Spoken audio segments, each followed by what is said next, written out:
न मन्त्रं नो यन्त्रं तदपि च न जाने स्तुतिमहो न चाह्वानं ध्यानं तदपि च न जाने स्तुतिकथा न जाने मुद्रास्ते तदपि च न जाने विलपनम् परं जाने। वक्रतुण्डं महाकाय सूर्यकोटि समप्रभा निर्विघ्नं कुरु मे देव सर्वकार्येषु सर्वदा। जयंती मंगला काली भद्रकाली कपालिनी दुर्गा क्षमा शिवा धात्री स्वाहा स्वधा नमोस्तुते।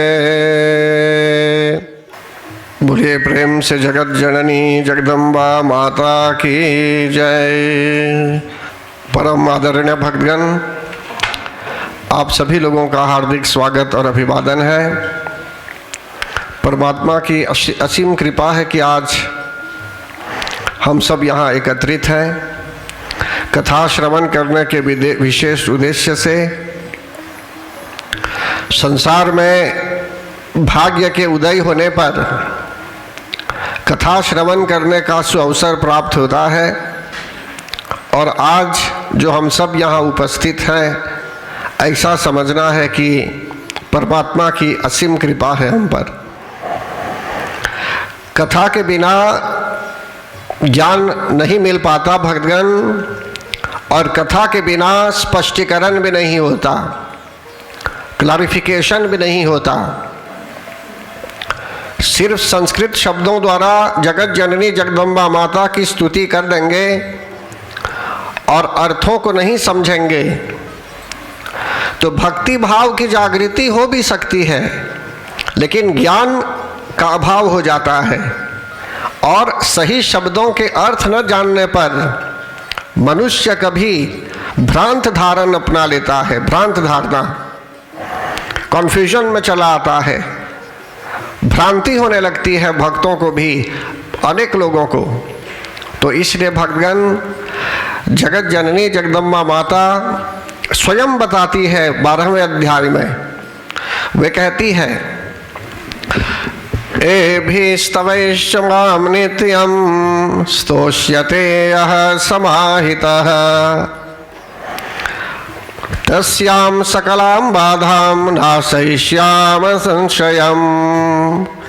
कि जो भी व्यक्ति प्रसन्न मन से उनकी स्तुति करता है, प्रसन्न मन का अर्थ यह है भक्तगण कि आप अंतःकरण से प्रसन्न हैं, आपको पूजा करने में प्रसन्नता होती है, खुशी होती है, प्रसन्नता होती है। तो इस प्रकार यहाँ बता रही हैं स्वयं जगत जननी जगदम्बा माता। इंद्रिय आदि इंद्रियों को वश में रखते हुए जो व्यक्ति प्रसन्न मन से मन को लगा देता है पर उनके चरणों में अथवा स्तुति करता है प्रसन्न मन से, एभी स्तवैश्च मां नित्यम, वो भी नित्य हर क्षण हर पल जो व्यक्ति उनका स्मरण करता है, उनकी स्तुति करता है भक्तगण, तो कहती है वे स्वयं तस्यां सकलां बाधां नाशयिष्यामि संशयम्। तो ऐसे व्यक्ति की समस्त बाधाओं को वे दूर करती है। और आज सभी लोग चाहते हैं कि उनके यहाँ किसी प्रकार की बाधा न हो, हर तरह से घर में, समाज में, देश में सुख और शांति की वृद्धि हो और हर एक व्यक्ति को सफलता की प्राप्ति हो हर एक क्षेत्र में। तो जगत जननी जगदम्बा माता ने स्वयं बता दिया है कि प्रसन्न मन से यदि हम उनकी स्तुति नित्य करते रहेंगे, नित्य जब बता रहा हूँ हर क्षण हर पल, तो इसका अर्थ नहीं है कि सिर्फ नवरात्रि में ही हम उनकी पूजा अर्चना करेंगे और अन्य दिनों में उनकी पूजा नहीं करेंगे, उनका स्मरण भी नहीं करेंगे, उनके विषय में उनके चरित्रों का गुणगान भी नहीं करेंगे। ऐसा नहीं होता चाहिए। तो परम आदरणीय भक्तगण, पूर्व काल में भी बताया गया कि कभी कभी भक्त लोग स्तुति करते हैं सप्तश्लोकी मंत्रों द्वारा, श्लोकों द्वारा, और यह भी बताया गया कि उनके अनेकों नाम हैं। यहाँ तक कि जो 108 नाम है, इन नामों से स्तुति की जा सकती है। इसलिए भक्त लोग सुगमतापूर्वक इन नामों का उच्चारण भी कर सकते हैं। फिर यह भी बताया गया कि उनके अन्य 32 नाम भी हैं। इन 32 नामों को भी सभी लोग पढ़ सकते हैं अनुवाद करके, और जो है सो कि कोई भी व्यक्ति पढ़ सकता है, उच्चारण कर सकता है। उन्होंने स्वयं हमें यह हिंट दिया है, यह उपदेश दिया है। फिर आगे अनेकों प्रकार से उनकी स्तुति की जाती है। यहाँ तक कि शिव जी ने बताया है सिद्ध कुंजिका स्तोत्रम से भी उनकी स्तुति की जाती है और सिद्धि की प्राप्ति भी हो सकती है। लेकिन एक और प्रार्थना जो हम करते हैं, रूपम देहि जयम देहि यशो देहि द्विषो जहि। भक्त लोग बोलते हैं कि उन्हें रूप दीजिए, हे मातेश्वरी मुझे रूप दीजिए, अथवा अन्य भक्त लोग बोलते हैं कि हमें रूप दीजिए, हमें यश दीजिए, जय दीजिए। तो क्या समझते हैं भक्तगण हम इस श्लोक से? और बोलते हैं दिशो जही। रूपम देही का अर्थ क्या है भक्तगण? हम क्या समझ रहे हैं रूप शब्द से? कि हमें सुंदर बनाइए, क्या बोलते हैं उनको? हमें रूप दीजिए। कौन सा रूप चाहिए हमें? तो कभी कभी भक्त लोग प्रार्थना करते हैं और इसको नहीं समझ पाते हैं। तो देखिए आज इस पर भी खुलासा करेंगे, स्पष्टीकरण दिया जाएगा। जब हम प्रार्थना करते हैं रूपम देहि जयम देहि, तो हे देवी आप हमारी पहचान कराइए कि हम कौन हैं, हमारा कौन सा स्वरूप है, हम कौन हैं संसार में। देखिए भक्तगण, कोई भी व्यक्ति जो परदेश चला जाता है और परदेश जाने पर अगर उसका जो पासपोर्ट है वो गुम हो जाता है, तो समझ लीजिए उसको उसकी पहचान कराने में भी कठिनाई होगी। लोग नहीं पहचान पाएंगे कि यह व्यक्ति कौन है, क्या कोई टेररिस्ट है या कोई व्यक्ति है जो आया हुआ है ऐसे ही, उसकी पहचान नहीं होती। इसलिए उसकी पहचान के लिए फिर से जो है सो कि जो भी सर्टिफिकेट, जो भी पत्र आदि चाहिए, सबकी व्यवस्था की जाती है वहाँ के उच्च आयोग के माध्यम से, तब जाकर फिर से उसकी पहचान होती है। इसी तरह भक्तगण कहा गया है कि 84 लाख योनियों में जीव भटकता रहता है, भ्रमण करता रहता है। हमारे शरीर में जो जीव हैं, जो प्राण हैं, समझ लीजिए 84 लाख योनियों में भटकते भटकते जीव को यदि इस जन्म में मनुष्य शरीर मिला है, तो इसी प्रकार 84 लाख योनियों में जो भटक कर आए हुए हैं, तो कभी हम अपनी आइडेंटिटी को भूल जाते हैं, अपने पासपोर्ट को भूल जाते हैं। मैं उस पासपोर्ट की चर्चा नहीं कर रहा हूँ अभी जो इमिग्रेशन ऑफिस से आपको प्राप्त होगा। मैं बता रहा हूँ अभी कि हमारी पहचान क्या है, रूप, हमारा रूप क्या है, हम कौन हैं, कहाँ से आए हुए हैं, कहाँ जाना है हमें, हम भूल जाते हैं। कारण कि घूमते घूमते आए हुए हैं, अभी 1-2 वर्षों में ही घूम के नहीं आए हैं, कितने हजार वर्षों तक घूमते। कभी पशु का भी शरीर मिला हुआ होगा, कभी अन्य प्रकार से शरीर मिला हुआ होगा, लेकिन बोलते हैं ना 84 लाख योनियों में जीव भ्रमण करता रहता है। लेकिन कभी भगवान जब कृपा करते हैं तब जाकर किसी जीव को मानव तन मिलता है, और हमारे यहाँ आज मानव तन है, मनुष्य का शरीर है। तो भक्तगण इसी प्रणाली में, जन्म मरण के चक्र में जीव को कभी स्मरण नहीं रहता कि वो ईश्वर ही का अंश है, कि जो आत्मा है शरीर के अंदर वो ईश्वर का अंश है। और जैसे हम लोग हरे कृष्णा मूवमेंट में बोलते हैं कि we have to go back to Godhead, हमें हरि नाम स्मरण करना है भक्तगण, अच्छा कर्म करना है, सत्कर्म करना है, कर्मयोगी भी बनना है, ज्ञान योगी भी बनना है, भक्ति योगी भी बनना है, और सत्कर्म करते हुए हमको अपना परलोक भी बनाना है।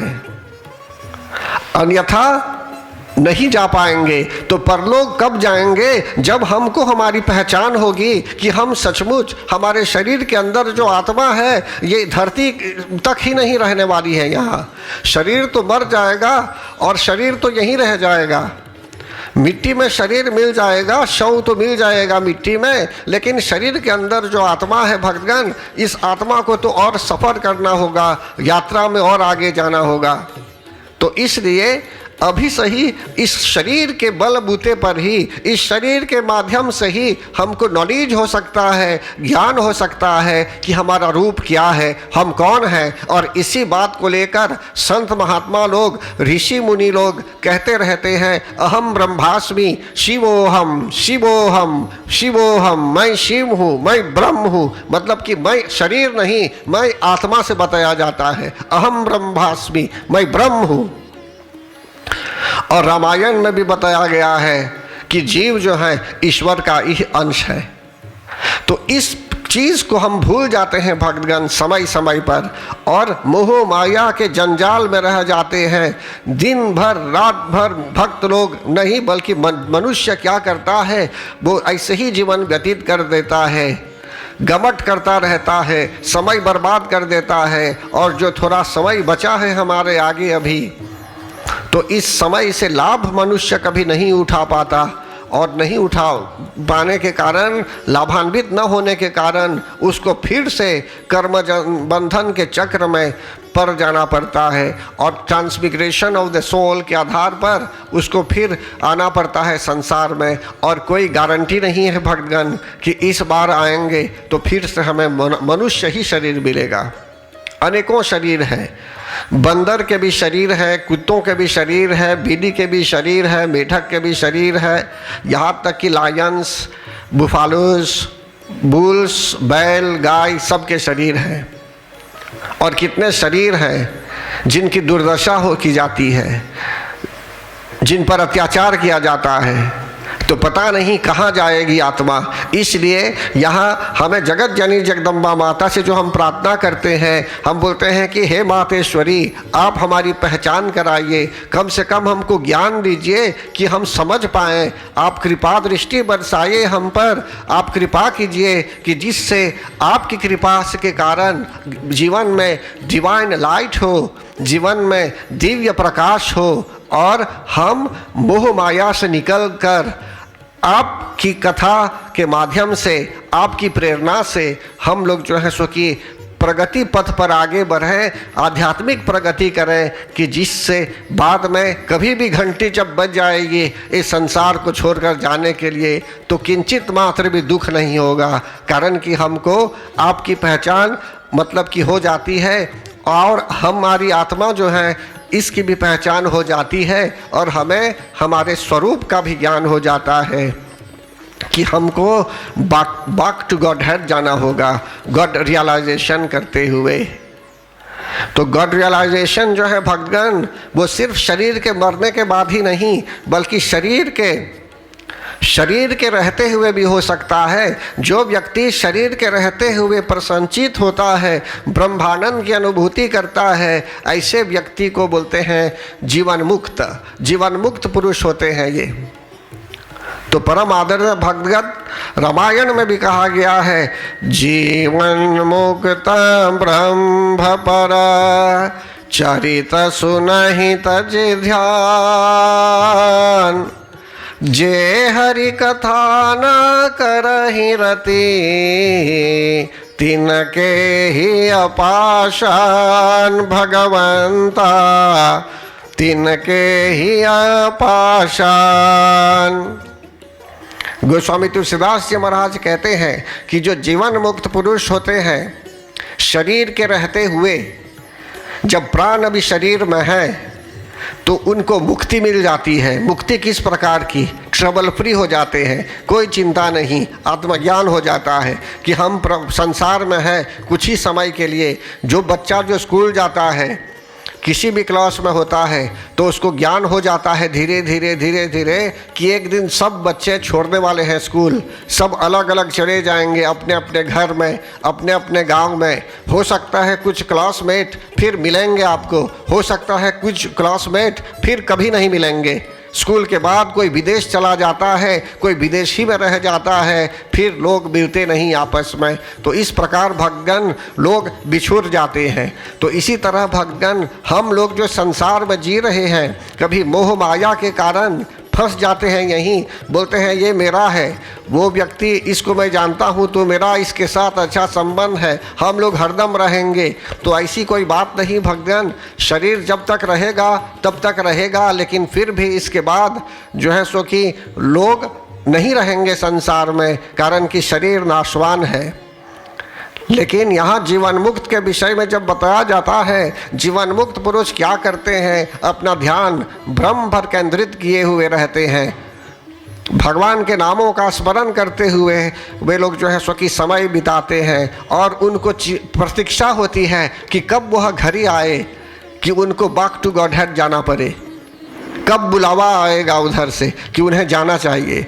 तो इसलिए भक्तगण लोग मृत्यु से डरते भी नहीं, मृत्यु की तैयारी करते हैं। जैसे यूनिवर्सिटी में जब कोई जाता है उच्च शिक्षा प्राप्त करने के लिए, तो पहले ही से तैयारी में लग जाता है, अपने विषयों को चुन लेता है, विषय वस्तु को चुन लेता है, सब्जेक्ट मैटर को चुन लेता है कि आगे चलकर वो क्या करने वाला है, इंजीनियर बनेगा या डॉक्टर बनेगा या टीचर बनेगा या अन्य प्रकार से किसी क्षेत्र में वो शिक्षित होकर अपना योगदान देगा।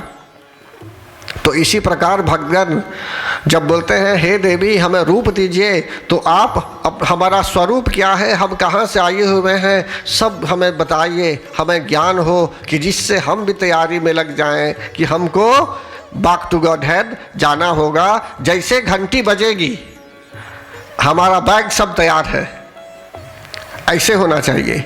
घंटी बजेगी तो आप तैयार हैं जाने के लिए, नहीं कि आप बोलेंगे अब नहीं जाएंगे। अब छोटे बच्चे जो स्कूल के होते हैं, कभी जब उनको स्कूल जाने की इच्छा नहीं होती तो छिप जाते होंगे कहीं, बोलेंगे आज स्कूल नहीं जाएंगे। तो परम आदरणीय भक्तगण रूपम देहि जयम देहि, और बोलते हैं कि हे देवी हमें जय दीजिए, विक्तवा दीजिए।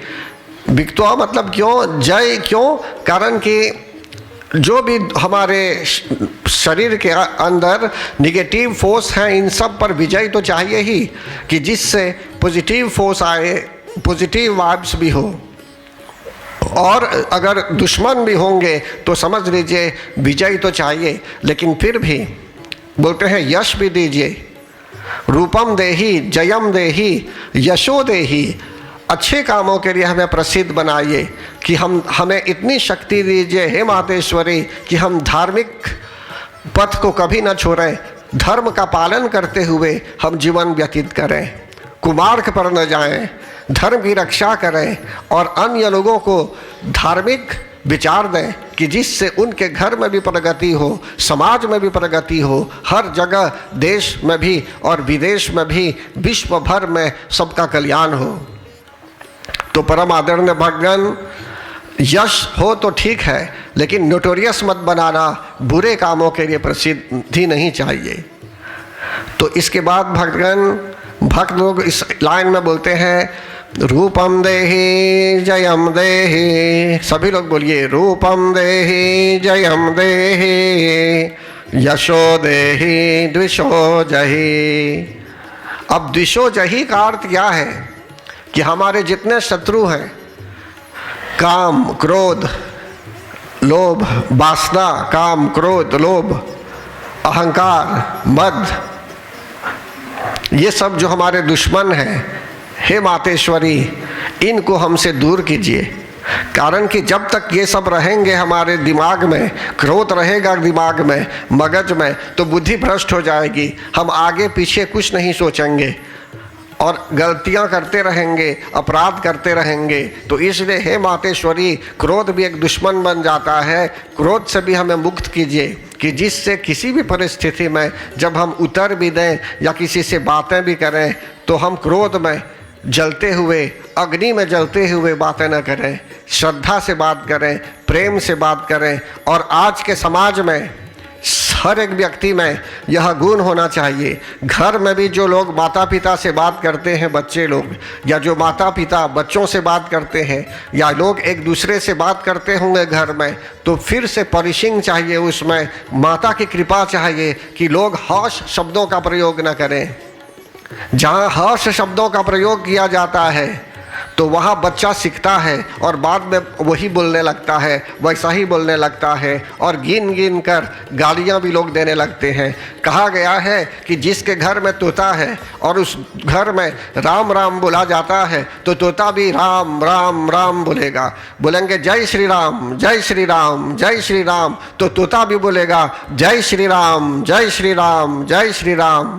ओम नमः शिवाय बोलेंगे तो वो भी बोलेगा ओम नमः शिवाय ओम नमः शिवाय। वो एक दो बार ज़्यादा भी बोल देगा ओम नमः शिवाय, बार बार बोलने लगेगा वह तोता। लेकिन जिस घर में क्रोध है, घर में क्रोध, एक क्रोध के बाद दूसरा क्रोध, हर एक बार एक झोंक हो जाए, यदि पति पत्नी के बीच, बच्चों के बीच एक झोंक, मतलब कि एक क्रोध, तो बच्चों पर भी उसका प्रभाव पड़ता है। साइकोलॉजिकली वे लोग गिर जाते हैं, उन पर प्रभाव पड़ता है। उनका जो मनोविज्ञान है, मनोवैज्ञानिक दृष्टि से विचार करेंगे तो उनको कष्ट होता है और उनको पढ़ाई में भी रुचि नहीं होती, कठिनाई होने लगती है। तो परम आदरणीय भगवान, इन सब का जो कारण है वो क्रोध होता है। मैं नहीं बोलता हूँ कि बस प्रार्थना कीजिए अपने लिए कि हमारा क्रोध ही दूर हो। प्रार्थना हमें विश्व के लिए करना है, विश्व के कल्याण के लिए, कि लोगों में यह भाव आ जाए, माता के चरणों में वे आएँ, और जब माता के चरणों में वे आएँ, यज्ञ करें, पूजा करें, प्रवचन सुने और अपने आप को संभाल दें कि अपने घर में जब वापस जाएंगे तो अपने शब्दों का सही चयन करें, शब्दों का सही चयन करें कि जिससे कहीं गाली गलौज न हो। जिस घर में तोता होता है और वहाँ गाली दी जाती है तो तोते भी गिन गिन कर गालियाँ देने लगते हैं, गिन गिन कर। तो इसलिए भगवान, माता पिता, बच्चों सबको ज्ञान प्राप्त करना चाहिए। लेकिन यहाँ रूपम देहि जयम देहि, सिर्फ रूप देने का अर्थ नहीं है यहाँ कि पाउडर लगा देंगे मुख में, देखेंगे कि हम सुंदर हैं या नहीं, पाउडर लग गया, रूप दीजिए हे मातेश्वरी, ये रूप नहीं है यहाँ। हमारी सही पहचान कराइए, हम चाहे गोरे हैं, चाहे काले हैं, चाहे ब्राउन है, चाहे वाइट है, चाहे शिवजी की तरह है, कपूर गौरम, चाहे ब्लैक है, कहीं भी है। मतलब कि हमें रूप दीजिए, हमारा जो सही रूप है, कि हमारे शरीर के अंदर जो आत्मा है वो ईश्वर की संतान है, ईश्वर का अंश है, वो ईश्वर का अंश। गलत बोलता हूँ तो बताइए।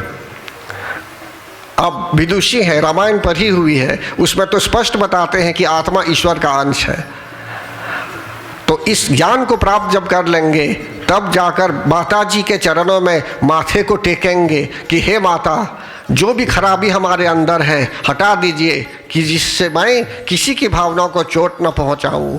व्रत के समय में भी किसी की भावनाओं को चोट नहीं पहुंचाऊंगा, और व्रत के बाद भी किसी की भावनाओं को चोट नहीं पहुंचाऊंगा, अपने शब्दों से और अपने कर्मों से भी। ऐसा कर्म करना होगा हमें, ऐसा कर्म करना होगा कि जिस कर्म से किसी को दुख न लगे, किसी की भावना को चोट ना पहुंचे। तो यहाँ बता रहे हैं क्रोध हमसे पहले दूर कीजिए। अब क्रोध के अलावा, अब बताया जैसे अभी आपको, क्रोध के कारण घर में उपद्रव होने लगता है। और ये सोसाइटी में भी अगर विचार करेंगे, समाज में अगर विचार करेंगे, तो क्रोध के कारण कितने क्राइम भी हो जाते हैं। लोग किसी की हत्या भी कर देते हैं, किसी को घायल भी कर देते हैं क्रोध में, और कितने केसेस हो जाते हैं कोर्ट में भी, और कितने लोग प्राण को शरीर से, मतलब कि प्राण को जाना पड़ता है, शरीर मर जाता है।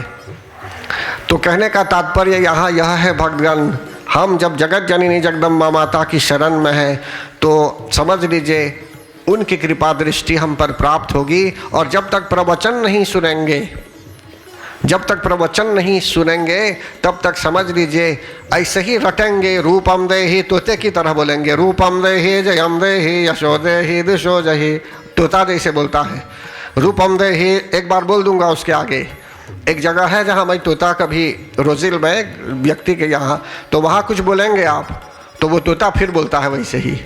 तो रूपम देहि जयम देहि यशो देहि दुषे जहि, ये लंबा है उसके लिए, लेकिन धीरे धीरे बोलने लगेगा तो तोता। तो इसी तरह मनुष्य का भी बोलने लगता है पूजा पाठ में, लेकिन नहीं समझ रहा है क्या कर रहा है। तो कहने का भाव यहाँ यह है, अभी जो मैं फिर बोल रहा हूँ, क्रोध के अलावा अनेकों जो दुश्मन हैं हमारे, लोभ, ग्रीडीनेस, आपको जो मिला है उससे संतुष्ट रहिए आप, उससे ज़्यादा कुछ पाने की कोशिश मत कीजिए, आप में ग्रीडीनेस हो जाएगी, जिसको बोलते हैं गुमा, ग्रीडीनेस, लोभी हो जाएंगे। जैसे एक कुत्ता जो है देखता है अपने आप को ये पानी में, जब प्राइमरी स्कूल में था तो सीखता था ये, वो अपना ये भोजन देखता है, मुख में एक दूसरा कुत्ता है वहाँ पानी में, अपने चेहरे को जब देखता है तो मुंह खुलता है उसको पकड़ने के लिए, तो उसके मुख में जो था वो भी गिर जाता है पानी में। तो ग्रीडीनेस नहीं चाहिए, जो है उसमें संतोष होना चाहिए, और संतोष अपने आप में एक भक्ति है भक्तगण। फिर इसके बाद किसी प्रकार से भी अहंकार नहीं होना चाहिए। किसी को उसके पोजीशन पर अहंकार हो जाता है, कोई ज़्यादा पढ़ लेता है थोड़ा तो अहंकार हो जाता है, पढ़ाई पर, विद्या पर, या किसी को किसी प्रकार से धन ज़्यादा है तो अहंकारी हो जाता है अपने धन पर। हो सकता है नहीं भी हो, लेकिन कुछ लोग हो जाते हैं अहंकारी। तो धन का भी मद हो जाता है, अहंकारी हो जाते हैं धन के बलबूते पर, या विद्या के बलबूते पर भी अहंकारी हो जाते हैं। अनेकों प्रकार से अहंकारी हो सकते हैं संसार में। तो जितना अहंकार करेंगे कहाँ जाएगा वो तो एक ना एक दिन सब यहीं छोड़ के जाएंगे, कुछ नहीं जाने वाला है आपके साथ। घर भी यहीं रह जाएगा, समाज भी यहीं रह जाएगा, मित्र लोग सब यहीं रह जाएंगे, आपके पशु सब यहीं रह जाएंगे, कुछ नहीं लेकर जा पाएंगे अपने साथ। सिर्फ जो पुण्य किया है, शायद पुण्य शायद आपको हेल्प करेगा आगे रास्ते में जाने के लिए। तो इसलिए भक्तगण, अभी यहाँ बताया गया कि जब हम प्रार्थना करेंगे रूपम देहि जयम देहि यशो देहि दुषो जहि, तो इन बातों पर हमें मनन करना होगा, तब प्रार्थना करनी होगी कि जिससे मन इधर उधर न भटके। बोलिए प्रेम से जगत जननी जगदम्बा माता की जय। जो सप्तशती पाठ है, श्री दुर्गा सप्तशती पाठ, इसमें 13 अध्याय है। प्रथम अध्याय में बताया जाता है कि मेधा ऋषि के आश्रम में राजा सुरथ जी का मिलन होता है समाधि जी के साथ। प्रथम अध्याय में बताया जाता है भक्तगण कि एक राजा का नाम था सुरथ। राजा सुरथ श्रद्धा के साथ सबका आदर करते थे, धर्म का पालन करते थे, उनके प्रजा की भी रक्षा करते थे। पशु पक्षी सब उनके यहाँ थे और सबका सेवन करते थे वे, लेकिन शिकार भी करते थे। जो कोई राजा होता है कभी तो अनेकों ओपोनेंट्स भी हो जाते हैं, विद्रोही भी हो जाते हैं, द्रोही लोग भी हो जाते हैं भक्तगण। तो इसी प्रकार राजा सुरथ जी कभी कभी ऐसी स्थिति में फंस जाते थे कि अत्याचारी लोग उनको चैन से जीने नहीं देते थे, उन पर प्रहार करते थे और ये कभी युद्ध में सफल भी हो जाते थे। तो राजा सुरथ जी एक बार ऐसी ही घटना घटी कि वे शिकार करने के लिए चले जाते हैं किसी वन में। जब किसी वन में वे जा पहुंचे भक्तगण, तो वहाँ उस वन में शिकार करने की इच्छा हुई। तो उस व्यक्ति ने, उस राजा ने एक पशु पर प्रहार किया। देखिए भक्तगण, धार्मिक लोगों को तो शिकार भी नहीं करना चाहिए, लेकिन किसी किसी में व्यसन हो जाता है। तो इसी प्रकार जैसे राजा दशरथ जी शिकार करते थे, रामायण में जैसे वर्णन आता है, इसी प्रकार भक्तगण राजा सुरथ जी शिकार के लिए निकले, लेकिन जब उन्होंने एक पशु को देखा उनकी सीमा में, पैरामीटर में, तो उस राक्षस ने जब अस्त्र निकाल कर प्रहार किया तो अस्त्र जा पड़ा उस पशु के बदन पर और पशु मरा नहीं लेकिन घायल हो गया। वहां से दौड़ते हुए वह पशु दूर चला गया और ऐसी जगह जा पहुंचा कि जहां का स्थान, जहां की जमीन राजा सुरथ का नहीं था, अन्य विद्रोही लोगों के लिए था। वहाँ का स्थान और वहाँ की जमीन, वहाँ की मिट्टी अन्य लोगों की जमीन थी। लेकिन उस समय राजा सुरथ जी उस पशु, उस घायल पशु का पीछा करता हुआ जा पहुँचा। जब चला गया उधर पशु को उठाने के लिए, वापस लाने के लिए, कारण कि घोड़े पर सवार था वो और किसी प्रकार से उस पशु को ले जाता वहाँ से,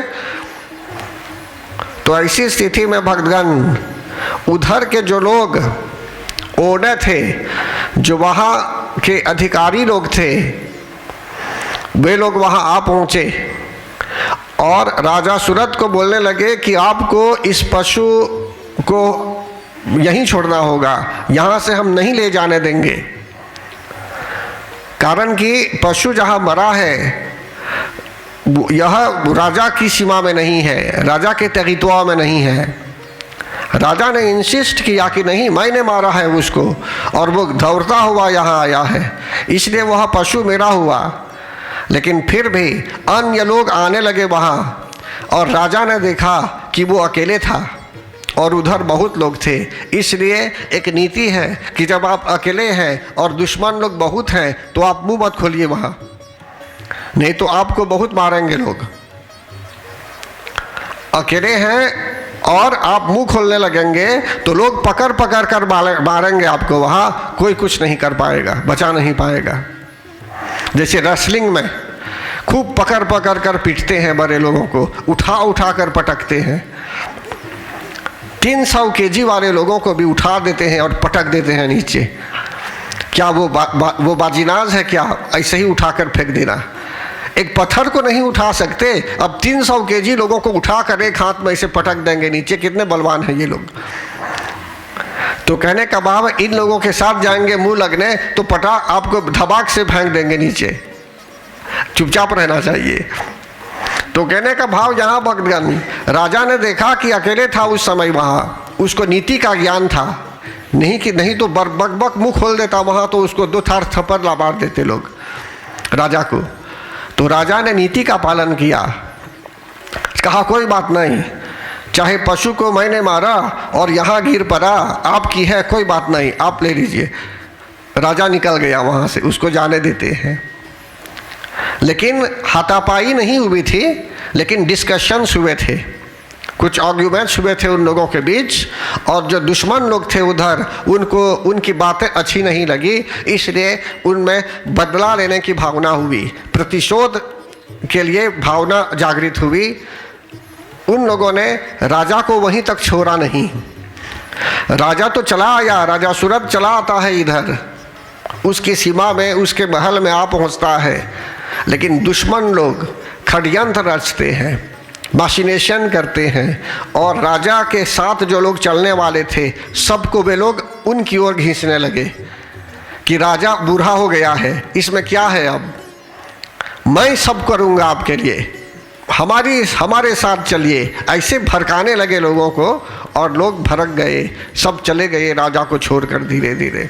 और जो उनके मित्र भी थे, जो राजा के मित्र भी थे, वे दुश्मन की तरह आचरण करने लगे। तो परम आदरणीय भक्तजन, ये एक नीति है। किसी को आप फेब करना चाहते हैं, किसी को आप निर्बल बनाना चाहते हैं तो उनके लोगों को आप वहाँ से हटा दीजिए, तो निर्बल हो जाएगा वह व्यक्ति। कारण कि उसमें बल था, जब सब लोग एक साथ थे तो उसमें बल था, लगता था कि वो पावरफुल है। जब उसके ही लोग हटने लगे वहाँ से तो धीरे धीरे वह आदमी निर्बल हो जाता है। तो बाद में क्या हुआ भक्तगण, राजा सुरथ ने विचार किया कि अब उसके ही लोग उसकी सहायता नहीं कर पाएंगे और वहाँ रहेंगे तो लोग उसको मार देंगे, उसकी हत्या कर देंगे। तो राजा क्या करता है भक्तगण, फिर से नीति का पालन करता है, भागता है वहाँ से, निकलता है वहाँ से, घोड़े पर सवार होकर दूर चला गया किसी जंगल में जहाँ आश्रम था। अनेकों आश्रम भी थे वहाँ, लेकिन मेधा ऋषि का आश्रम भी वहाँ मिल गया। तो राजा सुरथ जब वहाँ जाता है भक्तगण, यह कथा मैं क्यों बोल रहा हूँ, कारण कि दुर्गा सप्तशती का आरंभ यहीं से होता है, मेधा ऋषि ही से ही आरंभ होता है। और ये जो राजा सुरथ है करैक्टर है इसमें। तो राजा सुरथ जब जाते हैं आश्रम में वहाँ मेधा ऋषि के यहाँ, तो विचार करने लगे कि कैसे वे जीते थे पहले, सबका आदर करते थे, लेकिन फिर भी देखिए आज परिस्थिति उल्टी हो गई।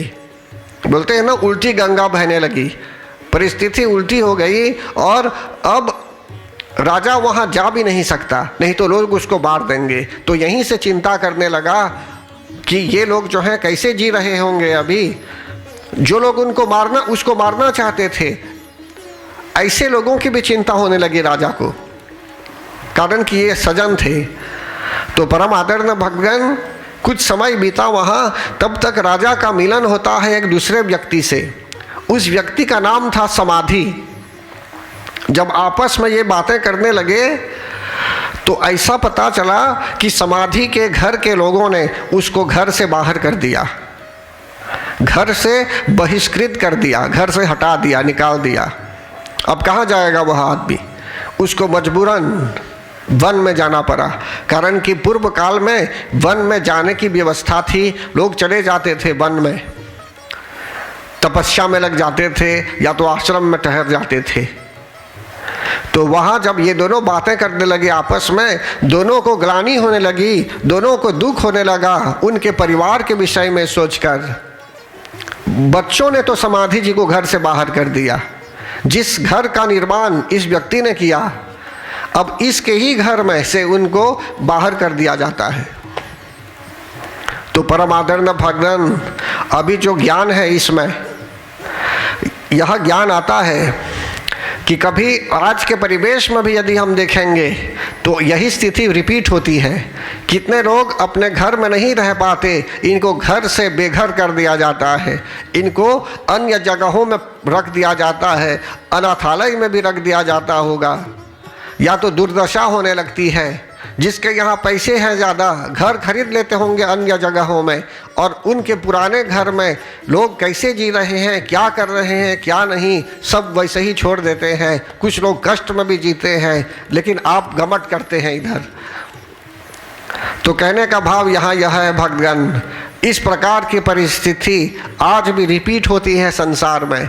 लेकिन इसका कारण अभी जो बता रहे हैं, अभी राजा सुरथ जी को जो समस्या हुई और समाधि जी को जो समस्या हुई, जो चिंता हो रही थी, उस समस्या अथवा उस परिस्थिति के कारण जानने की इच्छा हुई इनको कि क्यों उनको इस प्रकार से दुख हो रहा था। यद्यपि इनको महल से निकाल दिया गया, इनके घर से निकाल दिया गया, लेकिन क्यों दुख हो रहा था, इनके बारे में क्यों चिंता हो रही थी।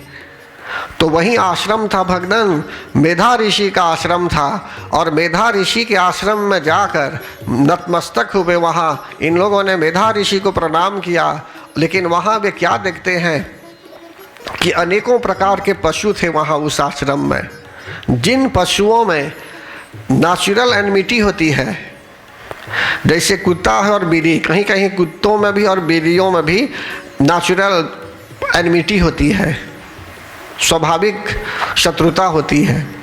लेकिन कहीं कहीं ये लोग प्रेम से रहते हैं। कहीं कहीं मोर देखिए और सर्प देखिए, इनमें भी दुश्मनी होती है। मोर खा लेता है सर्पों को भी। कहने का भाव यहाँ यह है लेकिन उस आश्रम में जो है सभी लोग प्रेम से जीते थे। क्यों? कारण कि वहाँ दैवी कृपा थी और मेधा ऋषि थे वहाँ। तो इन लोगों को ऐसा विचार होने लगा कि हम लोग तो इंसान हैं, लेकिन देखिए ये पशु लोग जो हैं इनमें नेचुरल एनिमिटी होती है, लेकिन फिर भी एक ही छत्र के नीचे सभी लोग प्रेम पूर्वक जी रहे हैं। तो समाज में यही चाहिए भक्तगण, जिस समाज में हम जी रहे हैं इस समाज में हर तरह के लोग होंगे। कारण कि बालकांड में भी गोस्वामी तुलसीदास जी महाराज कहते हैं और भगवान शिव पार्वती माता को बताते हैं रामायण में कि इस संसार में सब कुछ है, दुख सुख पाप पुण्य दिन रात साधु असाधु सब कुछ है इस संसार में। हमारे डे टू डे लाइफ में किसी से भी मिलन हो सकता है, लेकिन जब मिलेंगे ऐसे लोगों से तो जानना चाहिए कैसे इन लोगों के साथ व्यवहार करेंगे और कैसे जीवन व्यतीत करेंगे। ऐसा नहीं कि आश्चर्यचकित हो जाएंगे। संसार में सब कुछ है। इसी प्रकार भक्तगण वहाँ राजा सूरत जी और समाधि जी ने देखकर जो है सो कि वे लोग आश्चर्यचकित हुए कि कैसे ये लोग प्रेम पूर्वक जी रहे हैं। तो परम आदर शिव परिवार में भी देखेंगे तो प्रेम पूर्वक पशु हैं, वहाँ बैल भी हैं, कुत्ते भी हैं, सर्प भी हैं, मोर भी हैं, चूहा भी हैं, लेकिन सब लोग प्रेम भाव से जीते हैं, प्रेम होता है उनमें। तो जहाँ भगवान की कृपा होती है भक्तगण, जहाँ भक्तिमय वातावरण है, जहाँ भक्ति का वातावरण है, जहाँ प्रेम का वातावरण है, तो वहाँ मीठी वाणी में ही बात की जाती है। लोग प्रेम से बात करेंगे, चाहे पुरुष हो, चाहे स्त्री हो, चाहे बच्चा है, उनमें एक अच्छा कनेक्शन होता है बातचीत करने के लिए, अच्छा भाव हो जाता है, चिरा चिरा कर बात नहीं करेंगे। तो इसी प्रकार भक्तगण वहाँ मेधा ऋषि से जब पूछने लगे, वे जाकर नमन करते हैं उनको और पूछते हैं कि हे महाराज, हे स्वामी, आप ही बताइए कि हम इस दुख का निवारण कैसे करेंगे कि जो दुख हो रहा है, हमें चिंता हो रही है, बिछुड़ गए हैं हम अपने परिवार से, अपने लोगों से, इससे हमें बहुत दुख हो रहा है। तो कैसे इस दुख का निवारण हो, आप ही कृपा कीजिए और बताइए। तो उस समय भक्तगण मेधा ऋषि बताने लगे कि जो हो रहा है अभी आपको, ये महामाया का प्रभाव है। जो महामाया है, जो जगत जननी जगदम्बा माता है,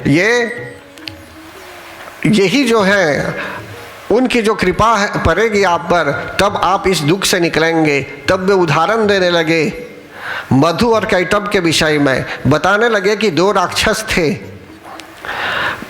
भगवान विष्णु के कानों के मैल से ये प्रकट हुए थे और भगवान विष्णु शेषनाग की शैया पर लेटे हुए थे क्षीर सागर में, और ब्रह्मा जी भी वही प्रकट थे, कमल के फूल पर विराजित थे। वे देख रहे थे कि भगवान विष्णु के कानों के मैल से दो राक्षस जो प्रकट हो चुके थे धीरे धीरे पृथ्वी की ओर आने लगे, ऊपर आने लगे पृथ्वी की ओर, और विध्वंस करना चाहते थे पृथ्वी का। लेकिन ब्रह्मा जी तो क्रिएटर थे भक्तगण, संसार को क्रिएट करने के लिए सृष्टि करने वाले ब्रह्मा जी जो होते हैं, और भगवान विष्णु पालन करने वाले, शिव जी संहार करने वाले। तो ब्रह्मा जी ने देखा कि अगर इसको, इन दोनों राक्षसों को छोड़ दिया जाएगा पृथ्वी पर, तो उस क्रिएशन को वो नष्ट कर देंगे, ये लोग नाश कर देंगे। इसलिए ब्रह्मा जी विचार करने लगे कि कैसे इन दोनों को रोका जाए। तो परम आदरणीय भक्तगण ब्रह्मा जी स्तुति करते हैं योग निद्रा की, महामाया की स्तुति करते हैं। इससे पहले तो वे कोशिश करते हैं भगवान को जगाने के लिए कि भगवान जाग जाएंगे तो हो सकता है कुछ सॉल्यूशन वे निकालेंगे, हल ढूंढेंगे इन राक्षसों को रोकने के लिए। लेकिन भगवान नहीं जागे, निद्रा अवस्था में थे, योग निद्रा में। और इस समय भक्तगण ब्रह्मा जी स्तुति करने लगे, महाकाली देवी की स्तुति करने लगे, निद्रा देवी की स्तुति करने लगे। तब देवी प्रकट हुई और ब्रह्मा जी ने निवेदन किया कि हे मातेश्वरी, आप ऐसा कीजिए, कोई उपाय कीजिए कि भगवान जाग जाएं। तो आप भगवान की आंखों में जो निद्रा के रूप में है, कृपया आप हट जाइए वहाँ से, तब जाकर जो है सो कि वे जाग जाएंगे। देखिए, ब्रह्मा जी ने उस समय रिक्वेस्ट नहीं किया कि आप इन राक्षसों का अंत कीजिए या तो इनको रोक लीजिए। उन्होंने यही मांगा कि जो है सो कि भगवान जो विष्णु के रूप में है वे जाग जाएंगे, तब वे युद्ध करेंगे इन दोनों के साथ। तो ऐसा ही हुआ। योग निद्रा के रूप में जो उनकी आंखों में थी महामाया हट जाती है और ये भगवान जाग जाते हैं। लेकिन कितने हजार वर्षों तक उन्होंने युद्ध किया, लेकिन वे मार नहीं पाए इन राक्षसों को, कारण कि इनको वरदान प्राप्त था कि इनको ऐसे ही नहीं मारा जा सकता। तो परम आदरणीय भगवान बाद में ब्रह्मा जी ने विचार किया कि अब फिर से योग निद्रा की प्रार्थना करनी होगी।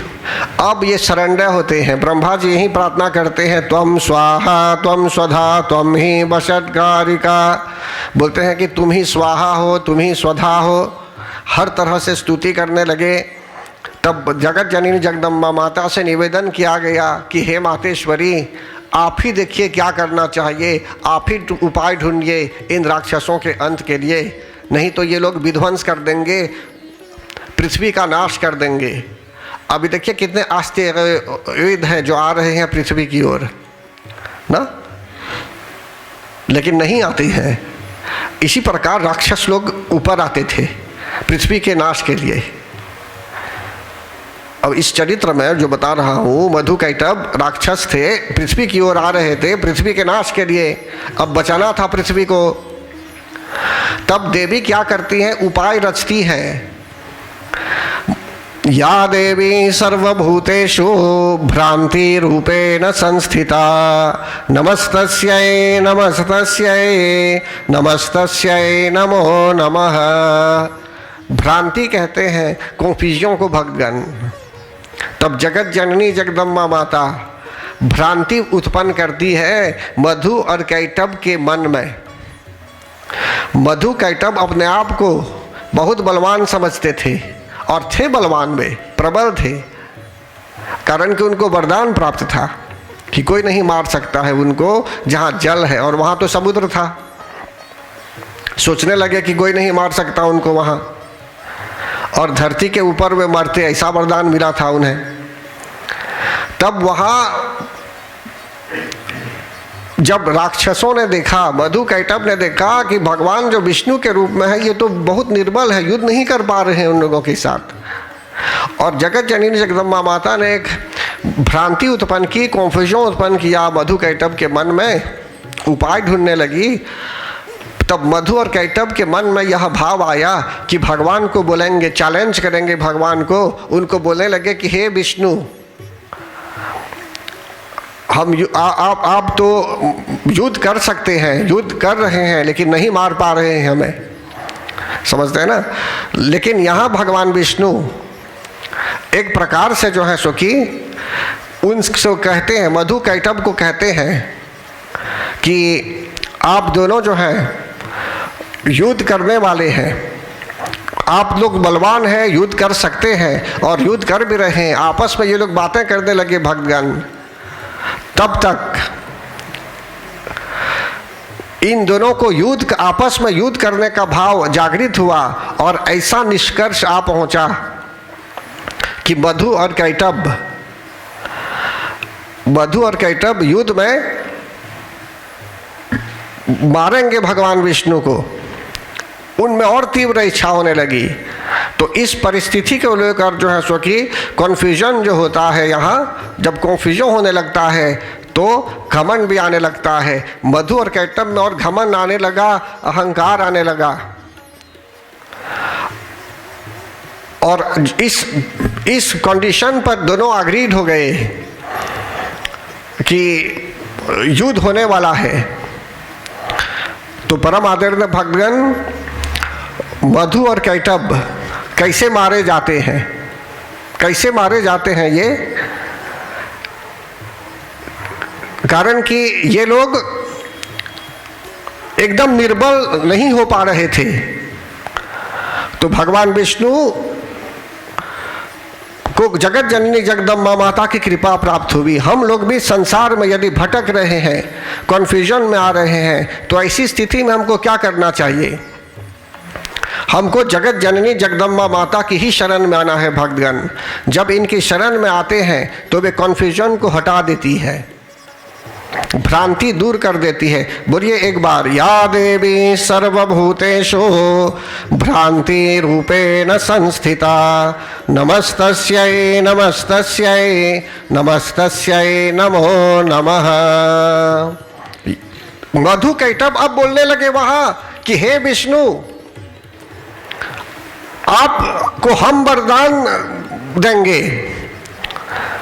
इस प्रकार की चर्चा होने लगी इन दोनों में, लेकिन फिर भी तैयार हो गए ये लोग, मरने के लिए भी नहीं और युद्ध करने के लिए भगवान। तो ऐसी स्थिति में भगवान ने इन दोनों को मार ही दिया। अंत में भगवान मधु कैटभ को मार ही देते हैं, लेकिन कैसे मारते हैं इनको ब्रह्मा जी बताते हैं यहाँ कि जगत जननी जगदम्बा माता में दिव्य भाव है, दिव्य शक्ति है। यही महाकाली के रूप में प्रकट होती है, यही महालक्ष्मी के रूप में प्रकट होती है और यही महासरस्वती के रूप में प्रकट होती है। बोलिए प्रेम से जगत जननी जगदम्बा माता की जय। तो परम आदरणीय भगवान महामाया ने मधु और कैटभ को मोह में डाल दिया। इनको युद्ध करने की इच्छा होने लगी और युद्ध करने लगे। अब कहाँ भगवान वरदान देते हैं हमें, लेकिन ये लोग कहने लगे भगवान को कि हम आपको वरदान देंगे। यही मैं जानना चाहता था आप लोगों से कि जब इतने बलवान हो गए मधु और कैटभ, अपने आप को वीर समझने लगे, तो कैसे अब मारे जाएंगे ये। और भगवान भी तो युद्ध करते करते थक गए, युद्ध नहीं कर पा रहे थे इनसे, और इनको वरदान प्राप्त था, शक्ति का भी वरदान था, अन्य प्रकार से वरदान प्राप्त था कि कोई नहीं मार पाएगा इनको आसानी से। और जहाँ जल है ये लोग तो मरेंगे ही नहीं। तो उस समय ये लोग कहने लगे, भगवान बोलते हैं कि यदि तुम दोनों प्रसन्न हो तो ऐसा जो है सो कि यदि तुम दोनों मुझ पर प्रसन्न हो तो अब मेरे हाथ से मारे जाओ। बस इतना सा ही वर मांगा, भगवान ने वर मांगा। ये लोग बोलने लगे भगवान को, हम आपको वरदान देंगे। तो ये कैसे संभव हो सकता है भगवान कि राक्षस लोग बोलेंगे कि वे अग्रीड होंगे। इन लोगों ने कहा कि हम आपको वरदान देंगे, आप वर मांगिए, जो मांगेंगे हम देंगे आपको। तो भगवान ने कहा कि आप ऐसा वरदान दीजिए कि आप दोनों की मृत्यु मेरे हाथों हो। तो अपने आप ये फंस जाते हैं भक्तगण, अपने आप ये फंस जाते हैं उनके ही शब्दों में। कारण कि इनको ऐसा वरदान दिया गया था कि जब ये मरेंगे भी तो उनकी इच्छा अनुसार। और भगवान ने कह दिया कि यह वरदान दीजिए कि आप दोनों की मृत्यु मेरे हाथों हो। तो ये कैसे संभव हो सकता है? ये बोलते हैं भ्रांति, कन्फ्यूजन के कारण एक कन्फ्यूजन क्रिएट हो गया। इन लोगों ने विचारा नहीं कि पहले इनको जो वरदान मिला था उसमें ऐसा कंडीशन था कि ये लोग मरेंगे उनकी इच्छा अनुसार, जैसे ये लोग मरना चाहेंगे वैसे ही मरेंगे। इसी तरह जो है सो कि जो कन्फ्यूजन हो गया, जो भ्रांति हो गई, ये लोग स्वीकार हो गए कि मरेंगे। लेकिन इनमें भी घमंड था उस समय। ये लोग तो जानते थे कि ये विष्णु मार नहीं पाएगा इन्हें, इसलिए ये अग्रीड हो जाते हैं, समझते हैं ना। लेकिन इनके कोशिशों में था ये लोग मरेंगे उनकी इच्छा अनुसार। तो इसीलिए यहाँ भगवान ने जब कहा कि ये मैं वरदान मांग रहा हूँ कि आप दोनों की मृत्यु मेरे हाथों हो, तो इन्होंने कहा तथास्तु, जो आप मांग रहे हैं वही होगा, ऐसा ही होगा। तो उसी क्षण जो है सो कि भगवान क्या करते हैं, इन दोनों को जो है सो कि मार देते हैं। और संपूर्ण जगत में जल ही जल देखा। तब कमल नयन भगवान क्या करते हैं, वहाँ जहाँ पृथ्वी जल में डूबी हुई न हो वहाँ सुखा स्थान हो, वहीं हमारा वध करो। तो जो है सो कि इन्होंने एक दूसरा कंडीशन रखा भगवान से कि वहाँ वध करो जहाँ सूखा हुआ स्थान है। तब भगवान क्या करते हैं, भगवान अपने पैरों पर रख कर इन दोनों का अंत कर देते हैं। और इस प्रकार जो है सो कि मधु और कैटभ नामक राक्षस का अंत हो गया भगवान। देखिए, इसमें मैं क्यों घुमा फिरा कर आपसे प्रश्न करने लगा, ये जानने के लिए कि मधु और कैटभ तो बलवान थे अपने आप, भगवान तो कितने हजार वर्षों तक युद्ध करते रहे उन लोगों से, तो कैसे ये संभव हो सकता है कि भगवान इनसे युद्ध करें और इनका अंत हो जाए? कारण कि इन लोगों में जो शर्त थी, जो कंडीशन था, उसी कंडीशन के आधार पर ये फेल हो जाते हैं। जगत जननी जगदम्बा माता ने एक कन्फ्यूजन क्रिएट किया इनके मन में। तो इसी तरह भक्तगण, आपके घर में, आपके घर के आंगन में यदि किसी प्रकार से एक परिस्थिति हो रही है, या अन्य जगह में भी जहाँ एक चोर भी आ रहा है, तो अगर आप भक्त हैं भगवान के, तो उस चोर के मगज में भी जगत जननी जगदम्बा माता कन्फ्यूजन बैठा सकती है और उन चोरों को भगा भी सकती है वहाँ से। और कोई अच्छा व्यक्ति गलत काम करने जा रहा होगा तो हो सकता है जगत जननी जगदम्बा माता उसे रोक देगी, एक कन्फ्यूजन क्रिएट कर देगी कि वह आदमी बच जाए, जेल न जाए, उसको किसी प्रकार की चिंता न हो।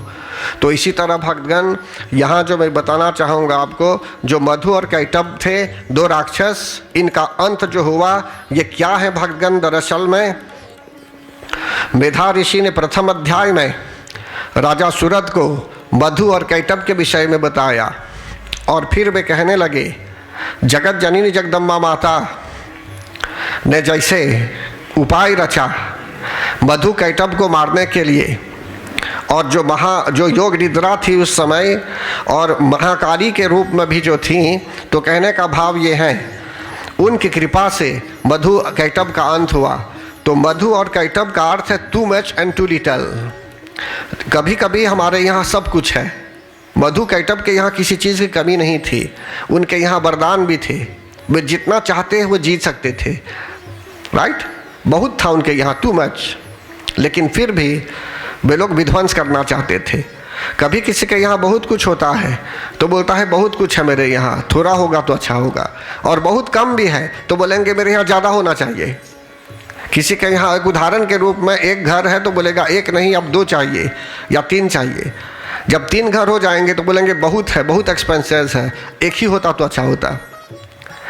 3 मोटर हो जाएंगे तो बोलेंगे 3 मोटर है, एक अच्छा होगा। एक होगा तो बोलेंगे ना एक दूसरा होना चाहिए, सबसे रिसेंट वाला, तब उसमें घूमने जाएंगे। जब वो हो जाएगा तो बोलेंगे व्यर्थ में मैंने खरीदा, पुराना ही अच्छा था। मतलब कि ये क्या है, मोह और माया के कारण मनुष्य में स्टेबिलिटी नहीं होती है, बोलता है या तो ज़्यादा चाहेगा या तो कम चाहेगा। इसलिए यहाँ प्रथम अध्याय से हमें यह ज्ञान होता है, जब हम जगत जननी जगदम्बा माता की शरण में आते हैं तो हम में एक संयम हो जाता है कि हम अपने आप को डिसिप्लिन कर देते हैं और बहुत खर्च भी नहीं करेंगे, साधारण रूप में जिएंगे और इस संसार को एक दिन छोड़ना होगा। क्या करेंगे बहुत कुछ लेकर, जो सब लेकर नहीं जाएंगे। इसलिए जब तक जी रहे हैं तब तक प्रेम से हरि नाम गाते हुए जिए, जीने की कोशिश कीजिए, गुणगान कीजिए भगवान के नामों का, श्रद्धा भक्ति प्रेम के साथ थोड़ा समय बिता दीजिए कि जिससे आपका भी कल्याण हो इस संसार में और मरण उपरांत भी कल्याण हो। तो परम आदरणीय भक्तगण, आज मधु और कैटभ के वध का प्रसंग सुनाया गया और इससे ज्ञान प्राप्त हुआ कि संसार में हमको ऐसा कुछ नहीं करना चाहिए कि जिससे मधु और कैटभ की भांति जैसे इन लोगों का अंत हुआ तो जगत जननी जगदम्बा माता को बार बार आकर इंटरवीन करना पड़े हमारे दिमाग में। अगर मधु कैटभ बैठ जाएंगे दिमाग में तो बार बार प्रॉब्लम हो सकता है।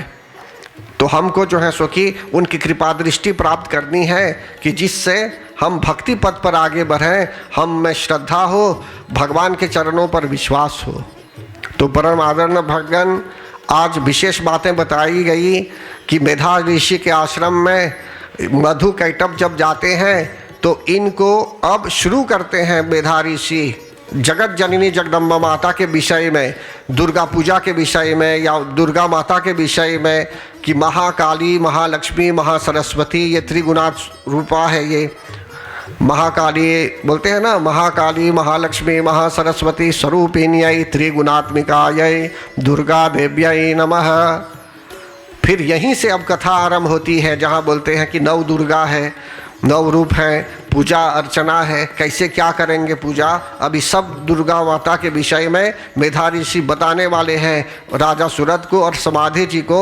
तो आज यह ज्ञान मिला प्रथम अध्याय का।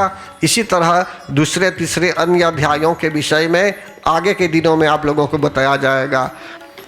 बोलिए प्रेम से शिव शंकर भगवान की जय। तो हम लोग कुछ ही समय में आरती संपन्न करेंगे। इससे पहले एक क्षमा मांगते हैं उनसे, यदि किसी प्रकार से किसी से भी भूल हुई होगी अपने घर में पूजा के समय या कहीं भी, तो वे हमें क्षमा करें। तो परम आदरणीय भक्तगण, अपने घर में भी पूजा प्रार्थना कीजिए और यहाँ भी प्रातःकालीन समय में हवन किया जाता है, तो हवन में भी हो सके तो भाग लीजिए।